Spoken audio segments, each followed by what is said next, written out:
প্রতিদিন কোন কোন সময় ভিডিও ছাড়ি আমি আজকে সেটাই তোমাদের জানাবো। সকাল 7টায় একটা ফটো ছাড়ি, 10টার সময় একটা ছোটো ভিডিও ছাড়ি, দুপুর 2টোর সময় একটা ভিডিও ছাড়ি, বিকেল 4টা থেকে 5টার সময় একটা ফটো ছাড়ি, আর রাত্রি 8টার সময় একটা ভিডিও ছাড়ি। কিন্তু সবসময় আমার সময় মতো হয় না, মাঝে মাঝে আমার সময় এদিক ওদিক হয়ে যায়। প্রতিদিন সংসার কাজ ছেড়ে বাচ্চা সামলে ভাবি রাত্রিবেলা ভয়েস দিয়ে ঠিক করে রাখবো ভিডিও, কিন্তু হয় না। রাত্রিবেলা আমি ঘুমিয়ে পড়ি, তাই আমি এখন ভোরবেলা উঠে এই ভিডিওটা ভয়েস দিচ্ছি। আমি ইউটিউব ও ফেসবুক দু জায়গাতেই ভিডিও ছাড়ি। আমার রান্নার ভিডিও তোমাদের কেমন লাগে আমাকে প্লিজ জানিও। আমার চ্যানেলটিকে একটু লাইক ও কমেন্ট করে জানিও যে কেমন লাগে তোমাদের আমার এই রান্নার ভিডিও। আমি প্রতিদিন যা রান্না করি সেটাই তোমাদের দেখাই। যদি ইউটিউব থেকে দেখে থাকো তাহলে আমার চ্যানেলটিকে সাবস্ক্রাইব করো, আর যদি ফেসবুক থেকে দেখে থাকো তাহলে আমার চ্যানেলটিকে ফলো করে আমার পাশে থেকো। প্রতিদিন কাজ সেরে বাচ্চা সামলিয়ে ভিডিও ছাড়া খুবই কষ্ট।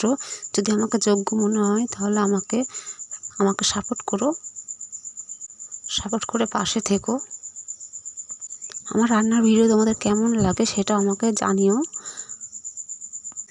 তোমরা যদি আমাকে লাইক ও কমেন্ট করো তাহলে আমার ভালো লাগবে। তোমাদের সাপোর্ট পেলে আমি মনে আরও শক্তি পাবো এবং এগিয়ে যেতে পারবো। প্লিজ আমাকে সাপোর্ট করো, আর তোমরা সবাই ভালো থেকো। আজকে বিরিয়ানির স্টাইলের মাংস রান্না করেছিলাম, মাংসটা খেতে দারুণ হয়েছিল।